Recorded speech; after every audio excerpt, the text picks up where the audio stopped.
Hi students, how are you? Okay, so this is lecture 12. In this lecture 12, I am going to explain the applications of Gauss law. In my previous lecture, that is lecture 11, I explained Gauss law and electric flux and all. So we can recap here Gauss law again. So Gauss law is a 1 marks question. So Gauss law states that the total electric flux passing through a closed surface is equals to the 1 by epsilon naught times the net charge enclosed by the closed surface. So the total electric flux passing through a closed surface is equals to the, what is that, 1 by epsilon naught times the net charge enclosed by the closed surface. So this is what? Gauss law.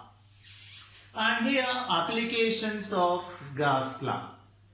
So the most important point is, while applying the Gauss law, we need to construct an imaginary surface, nothing but Gaussian surface. By applying by constructing the Gaussian surface, we can get the electric field due to that some charge distributions. Here, the first application of Gauss law, and that is a 5 marks question. Okay, this is the 5 marks question.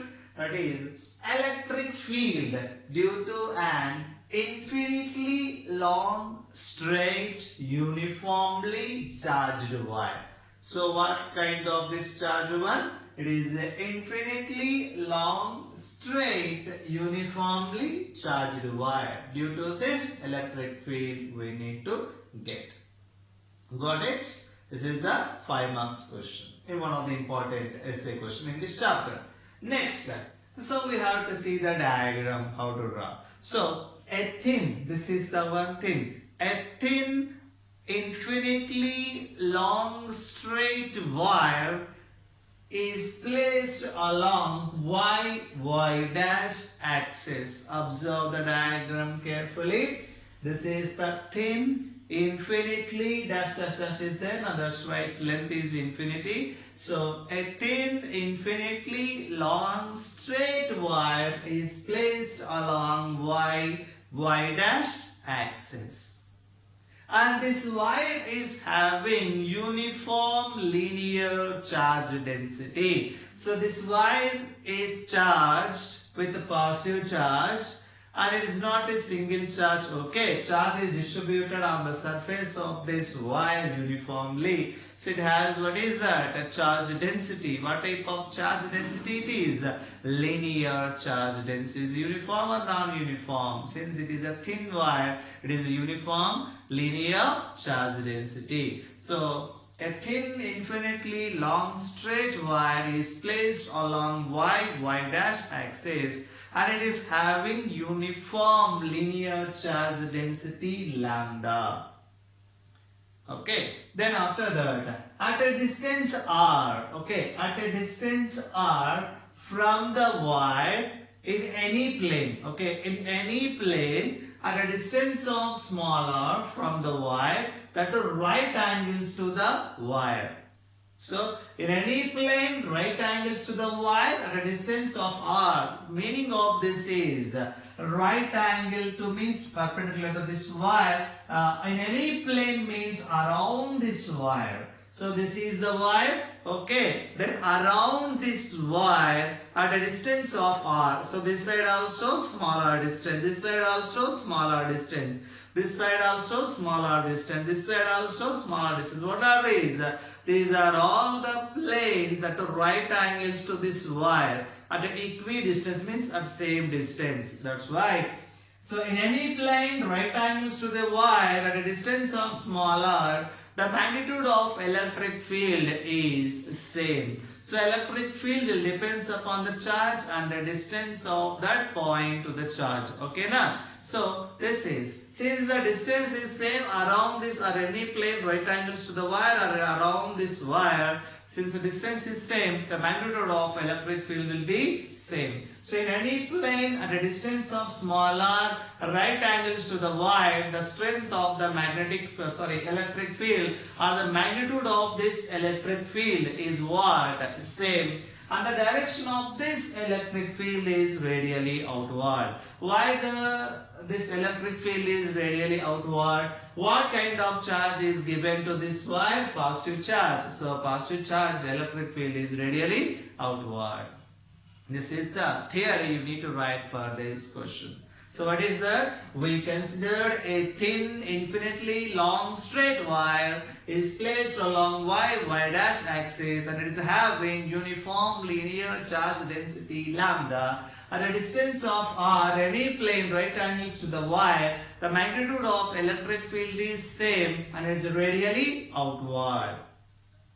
And at a distance of smaller from the wire, I have taken one point P. Now we need to get the electric field due to this charged wire at point P. To apply what is that Gauss law here, we need to construct one, what is that? Imaginary surface, nothing but Gaussian surface.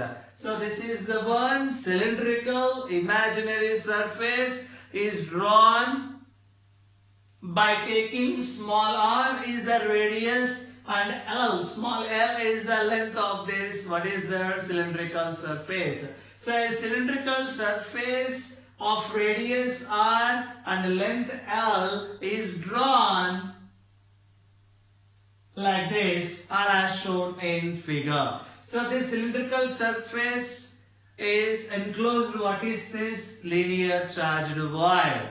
And r is the point distance and we are taking this point distance from the wire as the radius of what is that? Cylindrical surface. So we have constructed one imaginary surface by taking r is the radius and L is the length. And what kind of this imaginary surface? Cylindrical imaginary surface is drawn. What is the length of this cylindrical surface? L. What is the radius of this cylindrical surface? R. So that R is equals to the point P distance from the wire. So this cylindrical surface or imaginary this cylindrical surface acts as a, what is that? A Gaussian surface. So to apply Gauss law, we have to construct what is that? Imaginary surface. So constructed. Now this cylindrical surface having three sides or three faces. One is the flat one, these two are at ends. This is the first face and this is the second one and this is the third one. So face or surface. So how many surfaces it has? Three. One, two and three. And 1 and 2, these two are the flat surfaces and 3 is called, what is that? A curved surface. Observe carefully here. At first surface, second surface. The electric field due to this positive one is radially outward. At this point, if you draw a normal to this area, okay, now this is the surface area and I am drawing the, what is the normal? This normal, what is that? This is the surface one and this is the normal. And normal and this electric field both are mutually perpendicular. Okay, so this is the electric field direction and this is the normal to the surface we have drawn. So both are, what is that? Mutually perpendicular, means angle is 90 degree. And observe here also. So this is the normal and here is the ds one. So the angle between these two, how much again? 90 degree. But here, this is the one area, small area ds, and this is the normal to this, what is that area, and electric field also this one, and both are in the same direction. So normal to this surface and electric field both are in the same direction. And here, normal to this surface and electric field both are perpendicular, and here also both are perpendicular. Why? So this is an important one. Further, we can apply this concept to get the electric flux through this. Okay, so how many surfaces having here? 3 surfaces. So 1 and 2 are the flat surfaces and 3 is the curved surface. Now, regarding to one surface, means first surface, this normal and electric field direction both are mutually perpendicular. So 90-degree angle between these two, and here also 90-degree, and here angle is equal to how much? 0 degree. Now we can get the flux, net flux or total flux through this. What is that? Closed surface. Flux phi1. So phi1 means flux through the first surface is equal to, what is the formula? So surface integral of what is that? E bar dot ds bar. This is equal to 0. Why 0? E bar dot ds bar. This is a scalar product. E bar dot ds bar means E ds cos theta. Like A bar dot B bar is equal to AB cos theta. So E bar dot ds bar is equal to surface integral of E into ds into what is that? Cos theta. Here theta is equal to how much? 90 degree. Cos 90 is equal to how much? 0. So 0 into E into ds, 0 only. So flux through the first surface is equal to 0. Then what about the flux through the second surface? Also what is that? 0 only, because both are similar. So flux through the second surface also 0. Then what about the flux through the curved surface? That is phi3 is equal to surface integral of E bar dot ds bar. This is equal to surface integral of E into ds into what is that? Cos theta. This is equal to surface integral of, this is E into ds into what is the angle here? 0. So normal to the surface and the direction of electric field both are in the same direction. This is equal to surface integral of E into ds. So cos 0 is equal to 1. 0, 1 into ds into E, that is E into ds. So this is the explanation of this. So now no need to write what is that? Phi1 is equal to, phi2 is equal to. For understanding purpose, I explain. So what about the flux through the first surface? 0. What about the flux through the second surface? 0. What about the flux through the curved surface?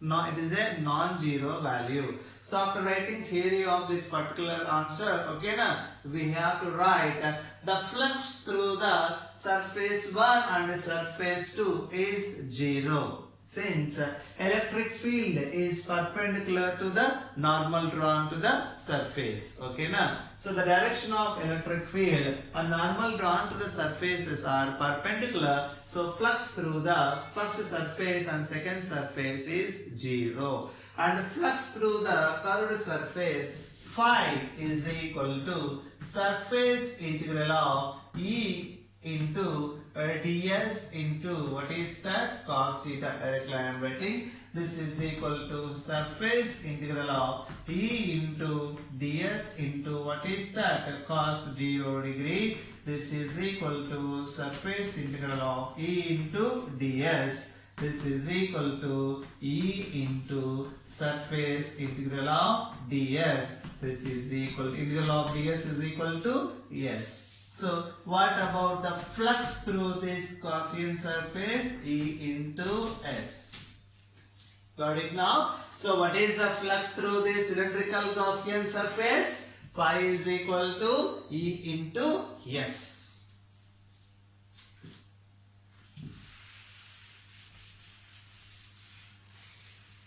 So flux through this cylindrical surface phi is equal to E into s. So E is the magnitude of electric field, s is equal to what is that? Area of this. So here the area of this cylindrical surface E into, so area of cylindrical surface 2 pi r into L. So what is the area of this cylindrical surface? Length is equal to L, radius is equal to R, so area is equal to 2 pi r into L. This is the equation 1.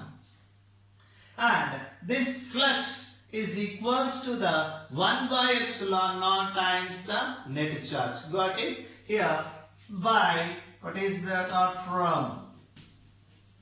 from Gauss law.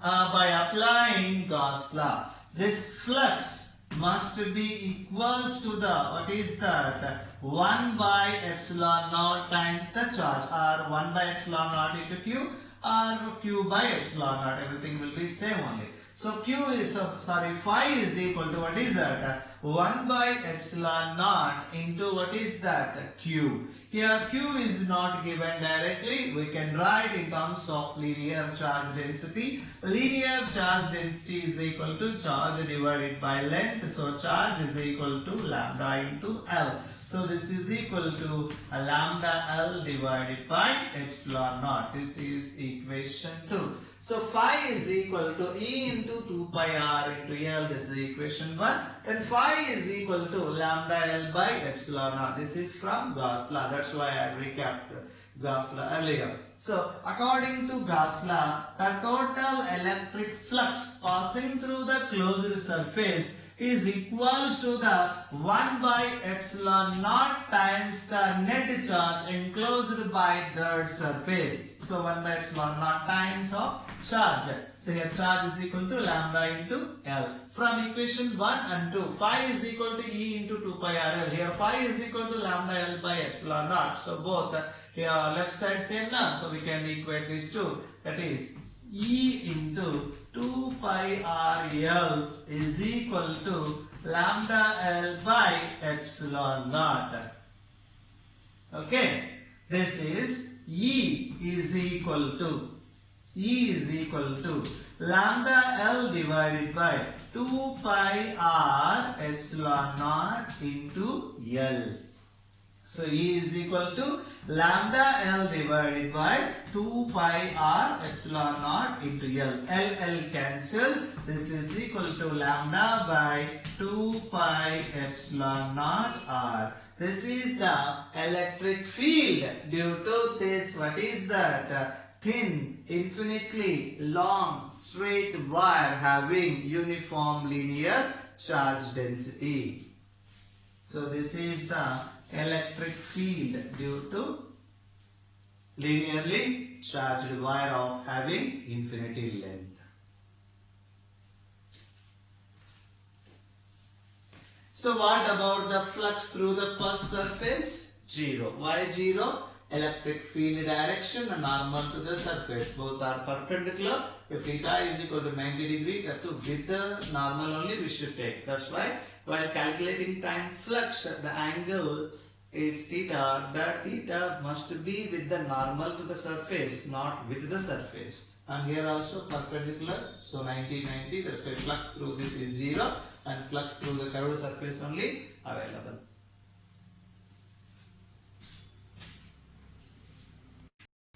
So next application, one of the 5 marks question again, that is electric field due to uniformly charged infinite plane sheet.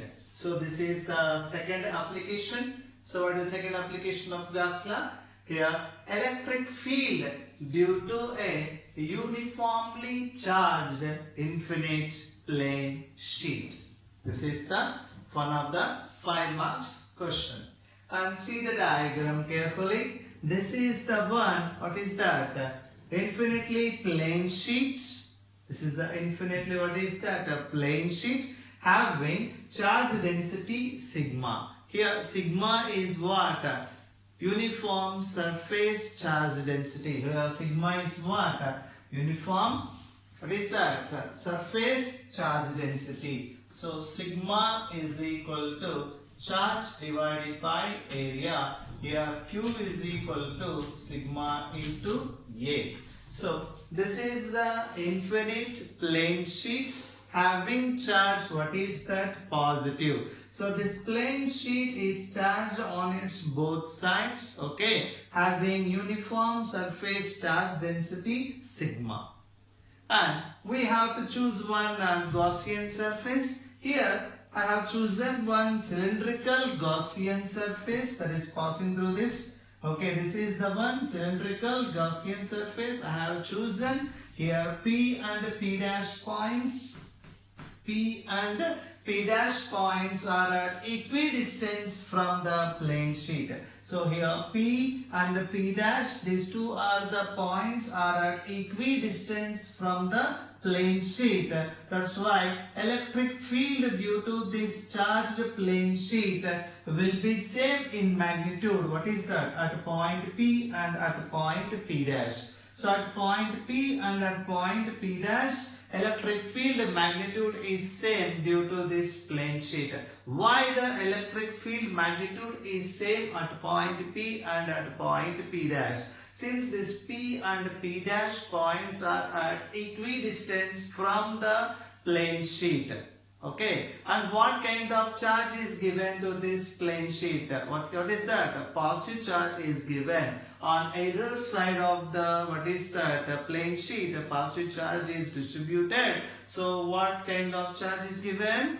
Positive charge is given. Then sigma is what here? Surface charge density. So at point P and at point P dash, the strength of electric field or magnitude of electric field is same. And observe here, these two are the end surfaces. This one and this one, these two are the end surfaces. And this is the curved surface of this cylindrical surface. This is what? Curved surface. And this is what? End surfaces. So here observe carefully what kind of charge is given to this plane sheet. Positive charge is given to this plane sheet. The electric field due to positive charge is radially outward. So at point P and at point P dash, what is the direction of electric field? Is radially outward. And here observe carefully, if you draw a normal to these surfaces, one is both end surfaces I have drawn normals, and even for curved surface also I have drawn normal. And we'll come to know what is the angle between normal and electric field for all these surfaces. First we'll go with what is that? End surfaces. So for the end surfaces, electric field is radially outward and normal also in the direction of electric field. Here also, electric field is radially outward and normal also in the direction of electric field. For the curved surfaces, this is the normal drawn to the curved surface and this is the direction of electric field. How these two are perpendicular, and here also these two are perpendicular. Since the angle between normal drawn to the surface and the direction of electric field is perpendicular, what is that? 90 degree. So flux through the curved surface is 0. I will explain. Flux phi is equal to, what is the formula? E ds cos theta. Here theta is equal to 90 degrees. So that's why flux through the curved surface is 0. Then flux will be contributed by what kind of surfaces? These two are the end surfaces now. That's why net flux phi is equal to flux through the first surface phi 1, next flux through the second surface, that is the second end surface, that is equal to phi 2. So this is the first surface and this is the second surface, and the curved surface is nothing but 3. So total flux is equal to, we can write phi 3, but this phi 3 value is 0. I will explain that flux through the curved surface is 0. So phi is equal to flux through the first surface, that is the surface integral of E bar dot ds bar, plus flux through the second surface, that is surface integral of E bar dot ds bar, flux through the third surface also E bar dot ds bar here. So this is equal to surface integral of E into ds. Cos, how much angle here? Cos 0, plus surface integral of E into ds into cos 0 degree, plus surface integral of E ds, how much here? Cos 90 degree. So cos 90 is equal to 0. This term will be 0 and we have only phi 1 and phi 2. So flux through this Gaussian surface, that is from, what is that? Phi 1 and phi 2 only.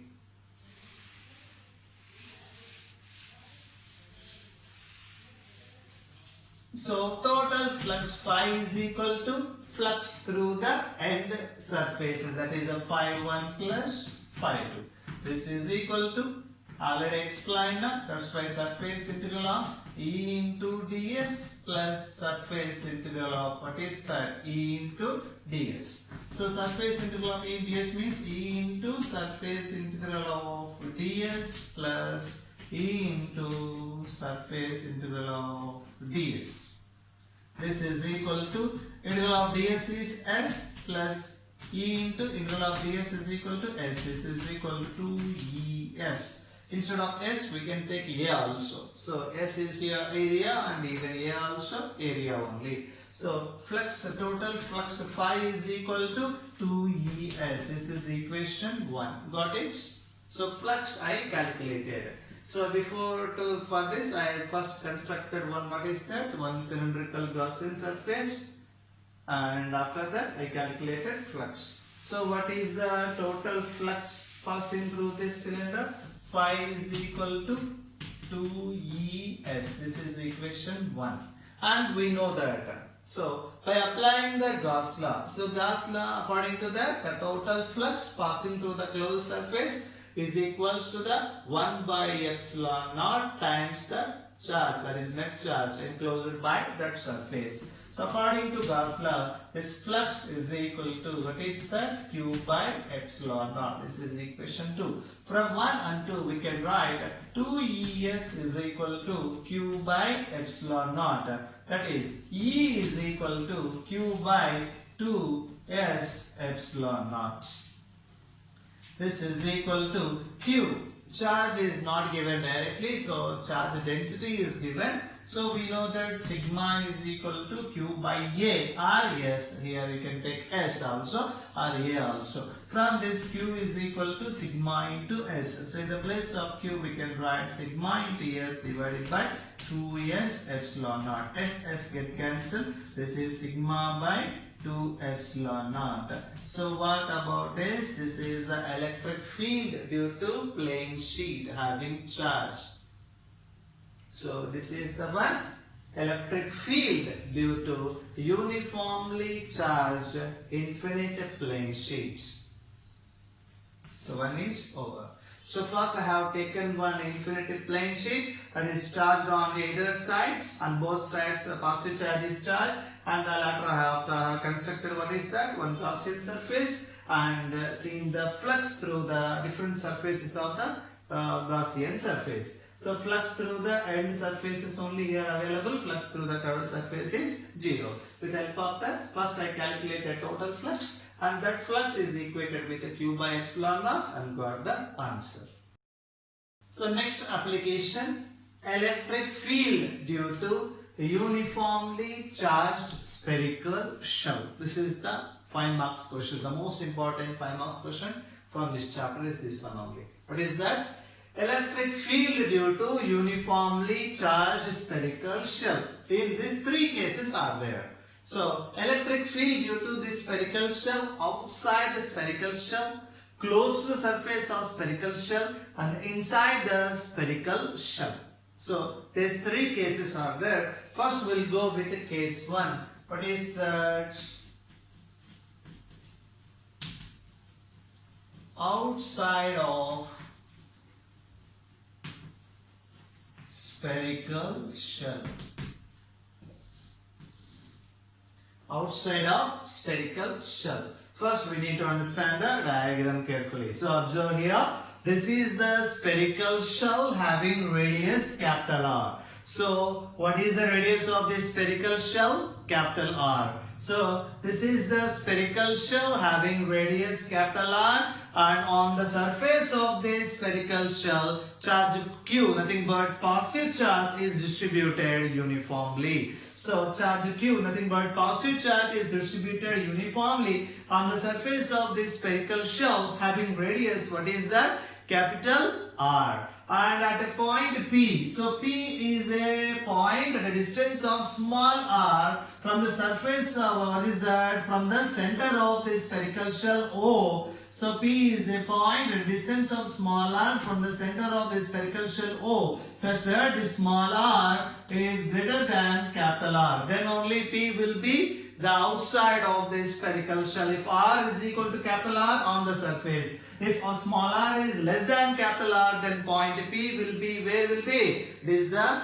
inside the spherical shell. So our case is outside of the spherical shell. That's why I have taken point P, that is a distance of small r from the center of the spherical shell, such that small r is greater than capital R.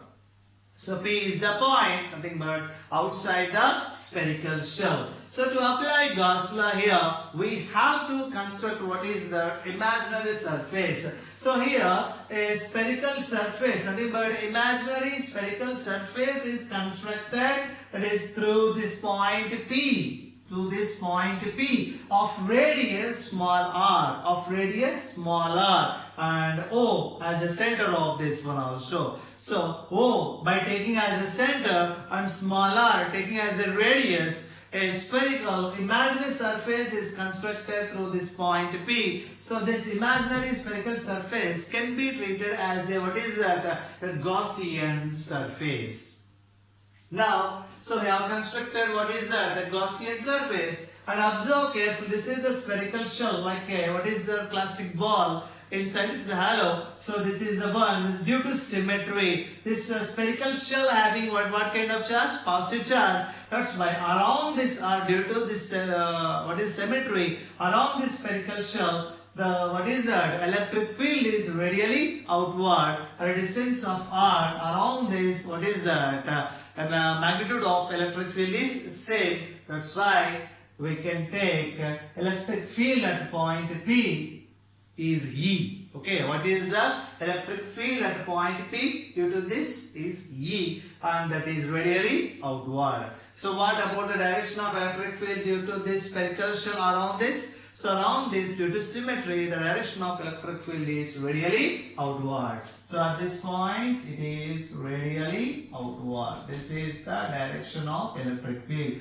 Draw a normal to this surface. What is the ds? That is also the direction of electric field. So both are in the same direction. So flux will be available. So flux through this Gaussian surface having radius small r. Phi is equal to, what is that formula?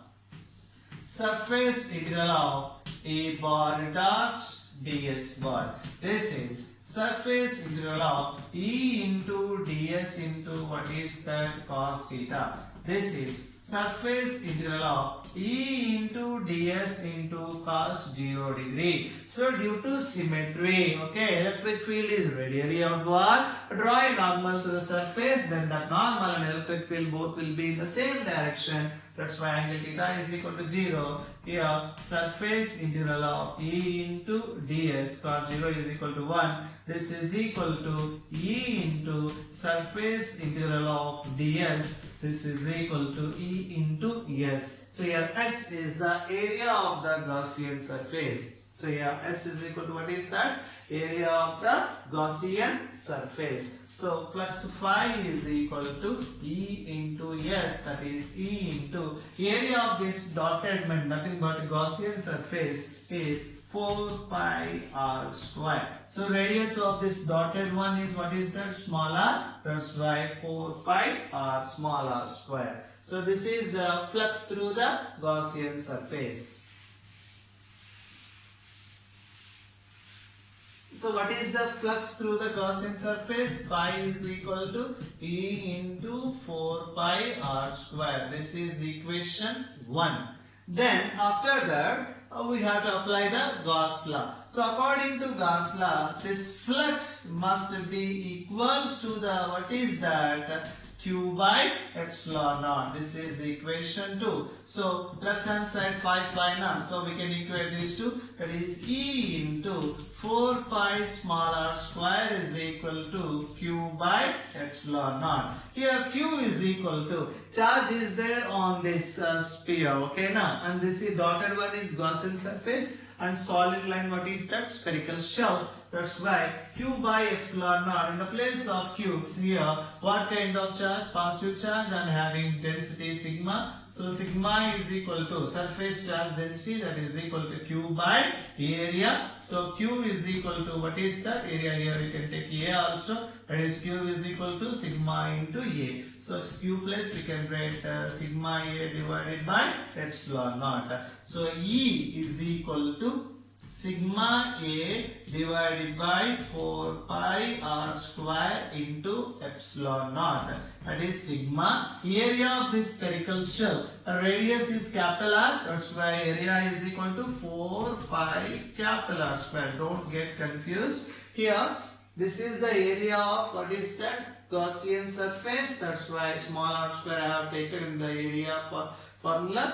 Here this is the one for spherical shell. That's why A is equal to 4 pi capital R square divided by 4 pi small r square epsilon naught. 4 pi get cancelled. This is equal to sigma r square divided by small r square epsilon naught. This is the electric field, okay, due to, what is that? Spherical shell at a point outside of the spherical shell. So case A is over. So electric field due to, what is that? Spherical shell at a point outside of the spherical shell. Case A. So what is here? E is equal to sigma r square by small r square epsilon naught.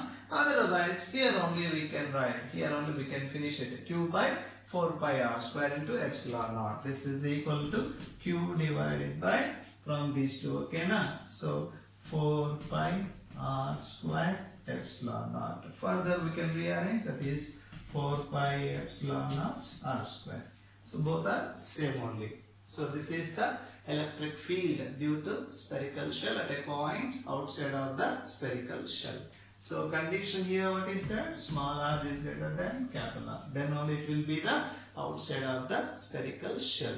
And the next one is, on the surface or close to the spherical shell.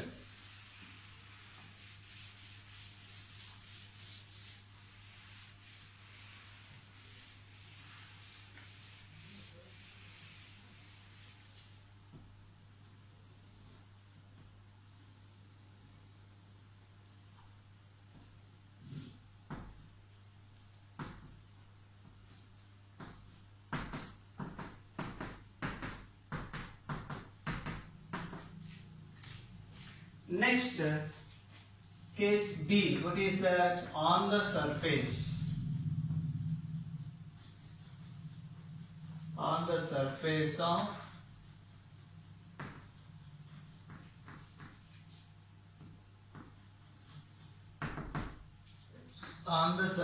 of spherical shell. So on the surface of spherical shell I have taken P, that is close to surface or on the surface of spherical shell, P point I have taken. Here small r is equal to, what is that? Capital R. On the surface of the spherical shell is charged with a positive charge, that is sigma. Sigma is what? Surface charge density. So what is the charge density of the spherical surface? Sigma. And here small r is equal to capital R. Why? So P is close to the, what is that? Spherical surface.